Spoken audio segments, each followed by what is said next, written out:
Leona Vicario nació en 1789. Fue esposa del escritor y político Andrés Quintana Roo, hija de un comerciante español y de una criolla. Recibió los nombres de María de la Soledad, Leona y Camila. Quedó huérfana y permaneció desde muy pequeña bajo la custodia de su tío, doctor en leyes.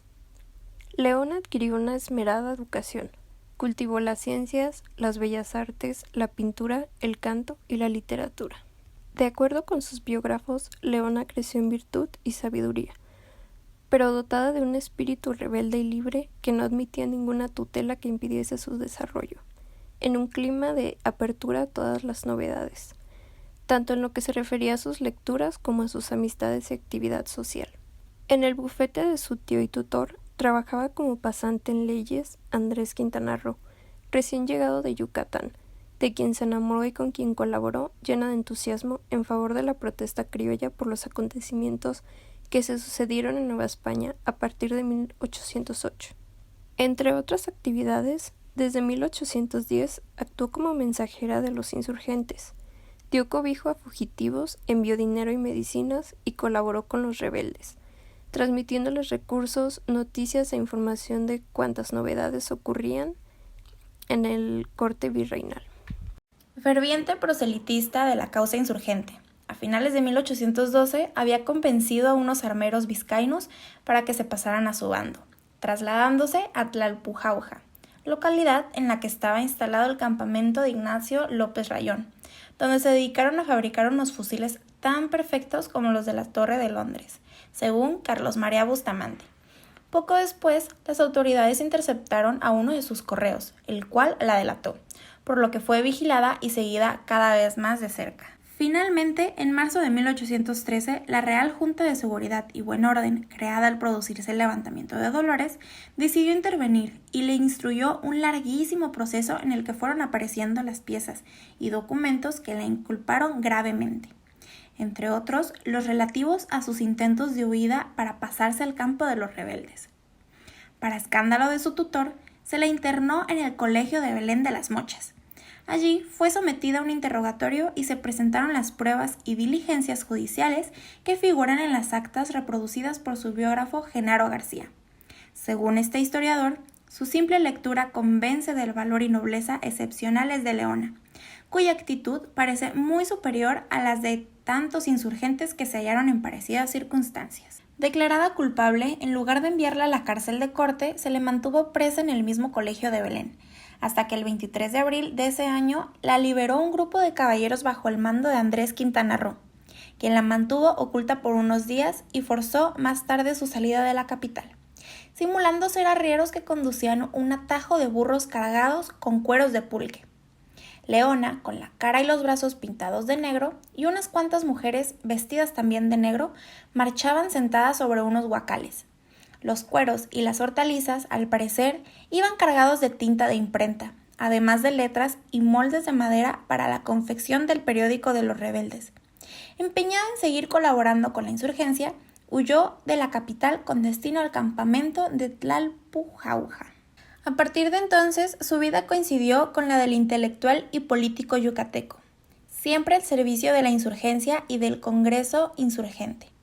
En la ciudad de Oaxaca, recién liberada por José María Morelos, se encontró con el resto de sus amigos, entre ellos Carlos María Bustamante, quien escribió a Morelos contándole las aventuras de la joven. Se conocen las cartas que el líder insurgente envió a Leona desde Chilpancingo. Preocupado por su situación, decidió recompensarla con una asignación económica en nombre del Supremo Congreso, más tarde ratificada y aprobada por el propio Congreso, el 22 de diciembre de 1813.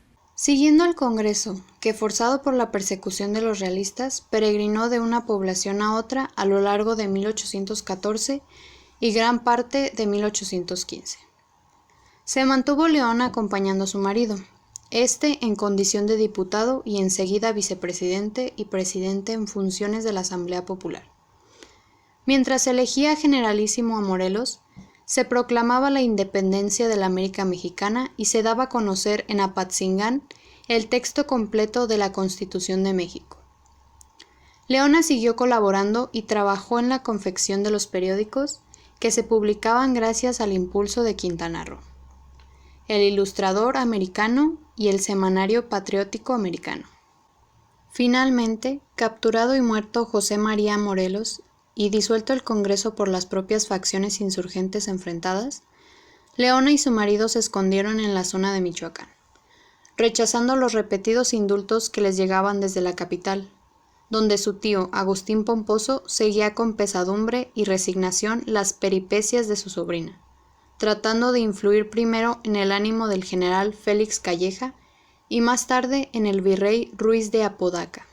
Delatados en 1817, Leona fue capturada en una cueva, junto a Chipixtla, cuando acababa de dar a luz a su primera hija, a la que pusieron por nombre Genoveva. En recuerdo de la Brevante, en esta ocasión, la petición de clemencia en favor de su esposa formulada por Quintana Roo, que prometió entregarse, fue aceptada por el virrey. De este modo, se acogieron a su indulto y fueron confinados en la ciudad de Toluca, donde permanecieron en completo retiro hasta 1820. En julio de este año se celebró en Toluca el feliz acontecimiento de la Jura de la Constitución de Cádiz, con cuyo motivo escribió Leona Vicario un poema titulado La libertad y la tiranía.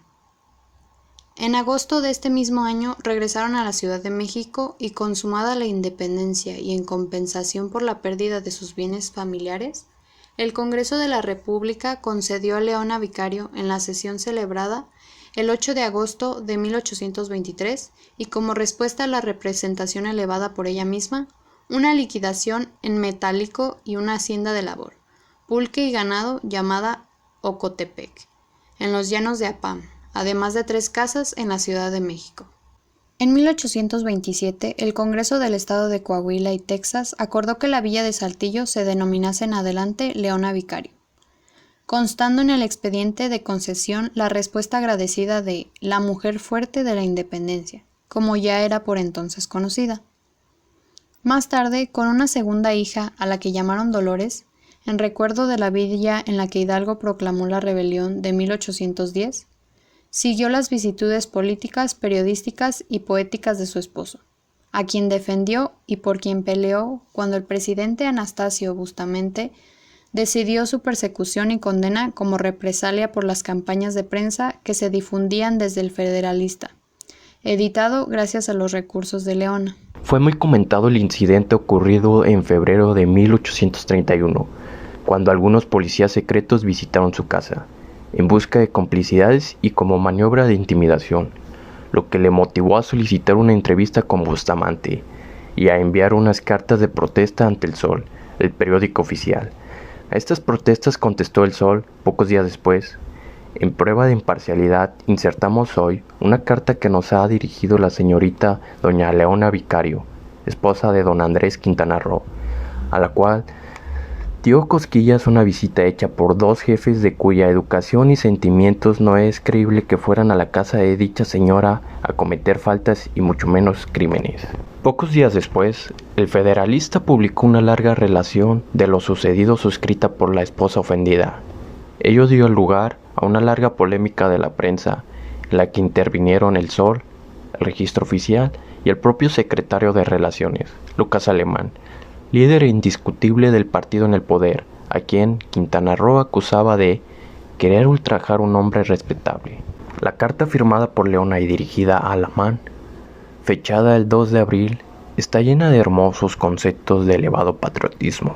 Mi objeto, en querer desmentir la impostura de que mi patriotismo tuvo por origen el amor, no es otro que el muy justo deseo de que mi memoria no pase a mis nietos con la fe nota de haber yo sido una atronada que abandoné mi casa por seguir a un amante. Todo México supo que mi fuga fue de una prisión y que esta no la originó el amor, sino el haber apresado a un correo que mandaba yo a los antiguos patriotas.